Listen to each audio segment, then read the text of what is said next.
सात संगत की तरफ से सात संघ के चरणों में प्यार भरा धन्यवाद जी। सात संग जी, आज सबसे बड़ी क्लास में एक ऐसा दिव्य क्लास आप सत्संग समझ लीजिए, दिव्य सत्संग समझ लीजिए कि एक ऐसी चीज के बारे में पता चलने जा रही है जिस बारे में पूरे ब्रह्मांड में एक महात्मा का एक जीवन कैसा होता है, एक दिव्य पुरुष बनने के पीछे क्या कारण होते हैं, और एक दिव्य पुरुष बनता है तो आखिर समाज में करता क्या है, और एक कोई तपस्या करके अगर दिव्य पुरुष बनता है तो उससे क्या फायदा होता है, उसका लाभ क्या होता है, उसका छवि कैसा होता है, वो हम जानने का प्रयत्न करेंगे। सत्संगी, सबसे पहले स्वागत करते हैं आप सभी को संत निरंकारी मंडल दिल्ली 110009 पिन कोड है वहां का। और आज है भक्ति राम में आज हम टॉपिक देखेंगे निरंकार ब्रह्म तपस्वी दिव्य पुरुष और दिव्य दृष्टि भक्ति कल्याण सार्थक जीवन कल्याण दास। महात्मा दीपक जी की तरफ से आप सभी का धन्यवाद और स्वागत है सत्संग जी इस क्लास में। एक ऐसी क्लास जो दिव्य क्लास, इसमें हम हर चीज को बारीकी से जानने का प्रयत्न करेंगे कि आखिर हमारा जीवन किस लिए बना है, और हम परमात्मा का जब भक्ति करते हैं, अगर आप तपस्वी करते हैं, अगर आप निरंकार ब्रह्म की तपस्वी है, तो ये वीडियो, ये क्लास, ये दिव्य सत्संग आपके लिए बहुत आवश्यक है, आपको बहुत कुछ देगा ये। आइए सत्संग जी, सबसे पहले हम देखते हैं निरंकार ब्रह्म की तपस्वी। सबसे पहले तो निरंकार गुण, जो पूरे निरंकार ब्रह्म है, जिसके अंदर पूरी दुनिया समाहित है, यानी जिसके पास कोई रंग रूप आकार ना, एक हवा समझ लीजिए, एक समंदर समझ लीजिए, जिसमें अंदर समस्त जीव जंतु ब्रह्मांड सब कुछ, उस निरंकार की बात कर रहा है दास। सत्संग यहाँ पे ध्यान से देखेंगे, अगर कोई मनुष्य है सात संगत जी, ये मान लीजिए कि कोई व्यक्ति है, अगर इसने निरंकार ब्रह्म की तपस्या किया, निरंकार ब्रह्म की भक्ति करेगा, तो सबसे पहले संपूर्ण ब्रह्मांड, जिसमें पृथ्वी सूरज चांद सितारे धरती आकाश गगन, यानी संपूर्ण ब्रह्मांड, ये पूरे जहां तक दिखाई देते हैं, जो नहीं दिखाई देते वहां की इस समस्त धाराओं में जो निरंकार है, जो पूरी के पूरी निरंकार जो चला रहा है, जिसके अंदर विलीन है, ये निरंकार के अंदर जो चल रहा है, जिस प्रकार पृथ्वी घूमती रहती है सूर्य के चारों तरफ, और सूर्य चारों तरफ घूमता रहता है, उसी प्रकार से ये निरंकार के अंदर सभी कार्य प्रक्रियाएं पूरी होती है। और जब इस निरंकार ब्रह्म की कोई तपस्या करता है साथ संगत जी, तो इसकी जो दिव्य दृष्टि होती है, जो इस व्यक्ति के शरीर के अंदर जो दिव्य गुण आते हैं, संपूर्ण निरंकार ब्रह्म का जो गुण है, इसके गुणों में मिल जाते हैं, यानी ये स्वयं एक निरंकार ब्रह्म हो जाता है, जो पूरे समाज का कल्याण करने के लिए अथवा समर्थ पूरी दुनिया को कल्याण में बनाने के लिए अपने जीवन को एक नई राह देता है, एक नई दिशा देता है, वो महापुरुष होता है। और ऐसे महापुरुष बनना अगर आप चाहते हैं तो बहुत अच्छी बात है, आपका जीवन में एक ऐसे महापुरुष से मुलाकात हो ताकि आप भी ऐसे महापुरुष बनिए, और आप एक अच्छे महापुरुष बन जाते हैं तो आपका जीवन में बहुत बड़ी कल्याण आ जाती है, यानी आप हर तरीके की खुशियां आपके चरणों में लगी रहती हैं। सत्संगी, तो पूरे ब्रह्मांड का जो कायनात का मालिक है, जो निरंकार है, उस कायनात के मालिक का वो मालिक बन जाता है कौन? भक्त। एक भगत पूरे कायनात का जो मालिक है, जो निरंकार है, जिसके अंदर सारी प्रक्रियाएं पूरी हो रही है, उस कायनात का मालिक बन जाता है भगत। कहते हैं ना, भगत के बस में है भगवान, लेकिन कैसे? भगत के बस में है भगवान, मगर कैसे? इस तरीके से यहाँ पे देखिए सत्संग, अगर एक भगत चाहेगा तो इस निरंकार के पूरे ब्रह्मांड में किसी भी कार्य को करना चाहे दे, तो इस अगर निरंकार कोई कार्य को सौंपता भी है तो ये भगत अपने निस्वार्थ रूप से उस कार्य को करता है। अगर भगत का भी कोई ऐसा कार्य हो तो पूरे ब्रह्मांड में कोई रोकने वाला नहीं है। अगर निरंकार चाह दिए कि इस भक्त का काम करना है तो आपका काम निश्चित रूप से होगा। सत्संगी, मैंने सबसे पहले देखा गया कि निरंकार ब्रह्म का तपस्वी, और यहाँ पे जब किसी निरंकार की अगर आप स्तुति करते हैं, पूरे ब्रह्मांड को जो मालिक है, अगर आप इसका ध्यान करते हैं, स्मरण करते हैं, सत्संगी, तपस्या और भक्ति में अंतर है। भक्ति हम उसे कहते हैं जिसमें एक सीधे राह होता है। हम कुम्हार को भी कुम्हार कहते हैं, क्योंकि वो मिट्टी से बर्तन बनाता है, लेकिन मूर्ति भी मिट्टी से ही बनाई जाती है, लेकिन हम उसे कलाकार कहते हैं, उसे कुम्हार नहीं कहते हैं। उसी प्रकार से आप सत्संगी देखेंगे यहाँ पे तो जो भगत होता है, भक्त होता है, वो एक राह को दर्शाता है, यानी एक भक्ति करता है परमात्मा को पाने या चाहने, या उसके स्तुति ध्यान या जो भी जब कह लीजिए उसमें थोड़ा सा एक राह पे चलता है, उसे हम भक्त है। भक्त एक क्या है, राह है जिसमें हम परमात्मा की तरफ चलते हैं, वो भक्ति कहलाती है। वो भक्ति एक राह होती है। और हम तपस्वी उसे कहते हैं, तपस्वी उसे कहेंगे जो साध संगत जी इस राह को बनाता। भक्ति क्या है, राह है, और तपस्वी वो है जो इस राह को पैदा कर देता है, यानी जन्म दे देता है। जिस जगह पे चाहेगा, जिस शक्ति को चाहेगा आपके चरणों में दान कर देगा, उसे हम तपस्वी कहते हैं। तपस्वी यानी पूरे ब्रह्मांड का जो निराकार मालिक है, उसका भगत, वो भगत जो उसे तपस्या से प्राप्त किया हो, और जिसने तपस्या से प्राप्त किया है वो पूरे कायनात के मालिक का मालिक होता है। साथ संगत ये सत्य बात है। अब यहाँ पे हमने देखा कि तपस्वी और भगत में क्या अंतर है। तो वो भगत एक हमारी राह को दर्शाता है। साधारणतः हम एक कह सकते हैं कि भक्ति हमारी एक दिव्य राह है जिस पे हम चलते हैं, तो परमात्मा की राह यानी परमात्मा को पाने की राह में चलते हैं। लेकिन जो परमात्मा को पा लेता है वो स्वयं राह बन जाता है, यानी तपस्वी बन जाते हैं। जो तपस्या से पाया रहता है ना, दुनिया की सबसे मजबूत चीज होती है। उसे कोई भी इस पूरे ब्रह्मांड में 33 लाख देवी देवता भी उसको नमन करते हैं, क्योंकि वो तपस्वी होता है। उसका जो संपूर्ण ब्रह्मांड का उस 33 लाख का मालिक होता है, उसे बात करते हैं। साथ ही यहाँ पे हमने निराकार ब्रह्म का तपस्वी देखा, दिव्य पुरुष। ऐसे ही महात्मा जो पूरे परमात्मा को जब प्राप्त कर लेते हैं, त्रिकालज्ञ अवस्था आ जाती है, दिव्य दृष्टि। साथ संगत जब परमात्मा से रूबरू होता है, एक शरीर में, शरीर के अंदर जो उसकी ऊर्जाएं हैं, शरीर के बाहर से जो पूर्ण रूप से विलीन हो जाती हैं।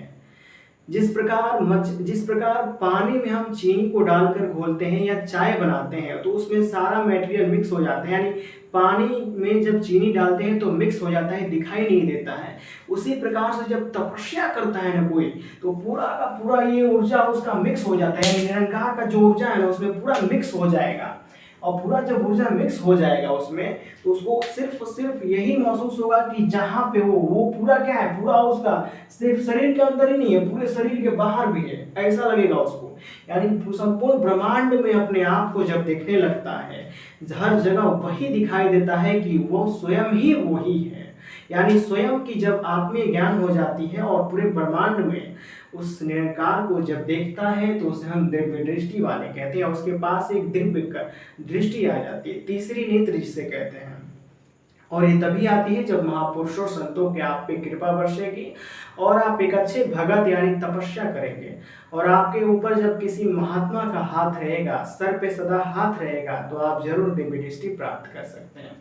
दिव्य दृष्टि यानी त्रिलोक्य, संपूर्ण ब्रह्मांड को जो बैठे बैठे देख सकता है, यानी उसे बैठे बैठे वो हर चीज के बारे में जानकारी मिल सकती है कि आप क्या कर रहे हैं, क्या आप नहीं कर रहे हैं, क्या आप खा रहे हैं, सो रहे हैं, पी रहे हैं, नहा रहे हैं, क्या नहीं कर रहे हैं या नहीं कर रहे हैं। आपकी पूरी जीवन प्रक्रिया को देख सकता है, यानी संपूर्ण ब्रह्मांड में होने वाली सारी घटना को जब देख सकता है, उसे हम त्रिकालज्ञ यानी दिव्य दृष्टि वाले कहते हैं। साथ संग दिव्य दृष्टि हम समझें। अब हमारी समझ में ये चाहिए कि भक्ति, अब दोनों को मिलाएंगे, एक दिव्य पुरुष और दिव्य दृष्टि। अगर ये किसी के पास एक है, तो उसके पास यानी उसका जो राह होता है, मैं पहले ही बता दिया कि भक्ति और तपस्वी में क्या अंतर है। साथ संग जी हमें एक जो जीवन मिला है ना, एक राह पे मिला है, एक राह के माध्यम से हम आए, आप आए, और आपने तपस्या किया तो एक कायनात के मालिक यानी दिव्य दृष्टि, त्रिकालज्ञ और दिव्य पुरुष एक तपस्वी बन गए। लेकिन जो हमारा मेन राह होता है, जो परमात्मा की तरफ ले चलता है, वो भक्ति का राह होता है। भक्ति हमारा एक श्रृंगार हो सकता है, भक्ति हमारा एक जीवन का भूमिका हो सकती है, भक्ति हमारी व्यवहार हो सकता है, भक्ति हमारा एक कर्तव्य हो सकता है, लेकिन भक्ति एक राह भी है जो हमें चलाने का प्रयत्न करते हैं परमात्मा की तरफ। उस भक्ति की बात कर रहे हैं। और सब उसके बाद आती है 4 नंबर पे कल्याण। अगर किसी प्रकार के किसी भी महापुरुष के पास ये तीन चीज है, अगर दिव्य पुरुष भी है, दिव्य दृष्टि भी है, अगर भक्ति भी किया है, तपस्या भी किया है, निरंकार ब्रह्म का तपस्या किया है, तो सदैव पूरे जगत में एक ही बात करेगा, सिर्फ कल्याण की बात करेगा। यानी उसके जीवन की हर सांस उस कल्याण के पीछे निछावर कर देता है, निस्वार्थता कर देता है। यानी जो उसका शरीर है, उसका कार्य है, मानसिक चैतन्य शैली है, वो समस्त प्रकार की शैलियां सिर्फ सेवा के पीछे लगाता है और जीवन में वो परमात्मीय गुण को सेवा में लगा देता है। यानी समस्त जगत में लोगों का कल्याण करता है, समस्त जीवों का कल्याण करता है, उसे हम कल्याण कहते हैं। कल्याण का मतलब क्या होता है? एक प्रकार के चलने वाली धारा। कौन सी धारा? एक प्रकार की ऐसा दिव्य धारा। कल्याण दिव्य धारा ही होती है, लेकिन हम साइंस की अगर धारा कहें तो साइंस की धारा भी कल्याण में ही आती है, क्योंकि उसे भी इन मनुष्यों ने ही बनाया है। तो एक दिव्य धारा होती है कल्याण, जिसमें लोगों की कृपाएं, मदद और उसके वो एक शक्तियां और तमाम प्रकार के उसे सुख का प्राप्त होता है, अनुभूति होती है। उसके आचरण विचरण भी बदल जाते हैं, दशा दिशा सब बदलने लगता है। उसको एक प्रकार का कल्याण समझिए, उसके जीवन में एक प्रकार से आशीर्वाद तो ले कोई मिल जाता है तो उसके जीवन बदलने लगता है। वहां पे उसी तरीके से संपूर्ण ब्रह्मांड में वो कल्याण के पीछे अपने जीवन की सारी भूमिकाएं जोड़ देता है, जब एक ऐसा पुरुष मिले जिसके पास ये तीन चीजें हो। सार्थक जीवन। हमारा सार्थक जीवन क्या है सत्संग जी? सत्संग जी, सार्थक जीवन उसे कहते हैं जिस जीवन से आपको कोई शिकायत ना हो। सार्थक जीवन का मतलब जीवन से कोई शिकायत नहीं चाहिए, और जीवन में जो शिकायत होती है वो सिर्फ एक बड़ी शिकायत होती है, परमात्मा से दूर जाना। इस परमात्मा की जो विचारधाराएं उसे निकल करके एक अच्छे भौतिक विचारधाराओं में जीना, यही हमारी विकारता होती है, जो हम एक सार्थक जीवन नहीं कह सकते इसे। सार्थक जीवन जरूर हम कह सकते हैं, लेकिन हम अपने ही मूल जड़ को भूल जाएं और दूसरे जड़ के पीछे पड़ जाएं, भौतिक सुखों के पीछे पड़ जाएं, अच्छी रोशनी के पीछे पड़ जाए, तो जिंदगी हमारी सार्थक नहीं हो सकती। सार्थक का मतलब होता है कोई शिकायत ना रहे। सार्थक और निर्थक, आप भी जानते हैं कि सार्थक भी एक शब्द है, निर्थक भी एक शब्द है, और दोनों का अलग अलग मतलब होता है। सार्थक यानी जो एक अनमोल हो जाता है, जो सक्सेस हो जाता है, जो सफल हो जाता है। निर्थक यानी निष्कार्य हो जाता है, निष्काम हो जाता है, निष्कृत हो जाता है, उसे हम निर्थक भी कहते हैं। सत्संग सार्थक जीवन, जब हमारा जीवन मिला है, जो एक जीव का विकास शैली जीवन होती है, वो सार्थक तभी होती है जो पूरे ब्रह्मांड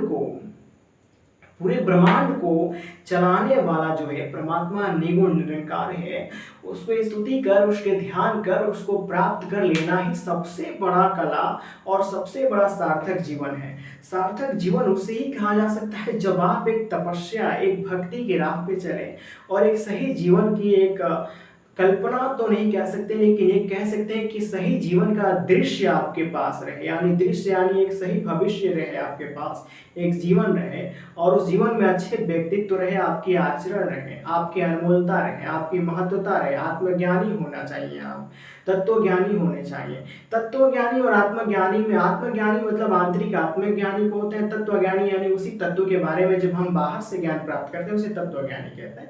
तो तमाम उसी निरंकार ही ज्ञान को तत्वज्ञानी भी कहा गया है, आत्मज्ञानी भी कहा गया है।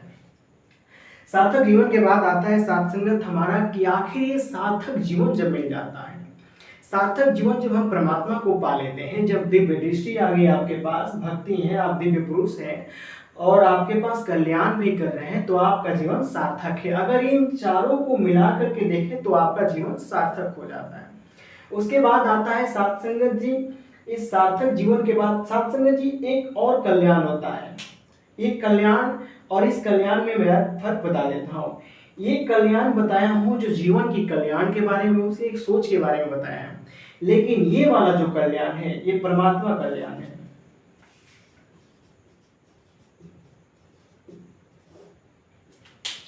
सत्संगी जब इतने सारे क्रियाएं प्रक्रियाओं से जब कोई व्यक्ति गुजर जाता है, उसके पास एक परमात्मा कल्याण आता है। परमात्मा कल्याण यानी वो अपने जीवन की उस अवस्था तक पहुंच जाता है जो वास परमात्मा कल्याण। यानी जब उसे एक परमात्मा भी कल्याण करता है, कौन सा कल्याण, जब उसे इस पंचतत्व जो शैली से भरी है, पंचतत्व से बंधा हुआ शरीर जो है इसे मुक्त और स्वतंत्र कर देता है, वो परमात्मा कल्याण कहते हैं। यानी परमात्मा जो कल्याण करता है, सबसे बड़ा परमात्मा का कल्याण ही होता है। धरती पर जन्म देने से भी बड़ा कल्याण होता है इस धरती से मोक्ष प्रदान कर देना, इस शरीर से मुक्त कर देना, स्वतंत्र कर देना। जब परमात्मा कल्याण की बात करेंगे तो स्वयं ये परमात्मा इसे स्वयं करता है, ये परमात्मा का कल्याण होता है। यानी अगर आपके पास इतनी सारी चीजें हैं, दिव्य पुरुष है, दिव्य दृष्टि है, भक्ति है, कल्याण है, सार्थक जीवन है, एक लगातार अगर आप देखेंगे तो एक के बाद उसकी जरूरत है। अगर निरंकार ब्रह्म तपस्वी है तो ये सारी चीज आपके अंदर ऑटोमेटिक पहले से होगी, तभी आप सफल तपस्वी हैं। और आप तपस्या तभी कर सकते हैं जब आपके पास ये होनी चाहिए, दिव्य दृष्टि, दिव्य पुरुष, भक्ति, कल्याण, सार्थक जीवन और कल्याण परमात्मा का। परमात्मा कल्याण कर देता है कैसे, ऐसे व्यक्तियों को जिनके पास ये 5 प्रकार के गुण अवेलेबल हो, यानी वो मौजूद होते हैं, जो इस प्रकार के इस राह पे चलते हैं, उसे परमात्मा भी बहुत जल्दी संसार से, इस स्वतंत्र से, इस शरीर से जो स्वतंत्र कर देता है, मुक्त कर देता है, यानी उस अवस्था को प्राप्त कर देता है जब उसे ब्रह्म में लीन कर लेता है। सत्संग जी, सबसे बड़ा परमात्मा का कल्याण क्या है, ब्रह्म लीन कर लेना। ब्रह्म में जब लीन कर लेता है तो परमात्मा का कल्याण वही होता है, वही परमात्मिक कल्याण भी कहा गया है। सत्संग जी, सत्संग जी, धन्यवाद जी।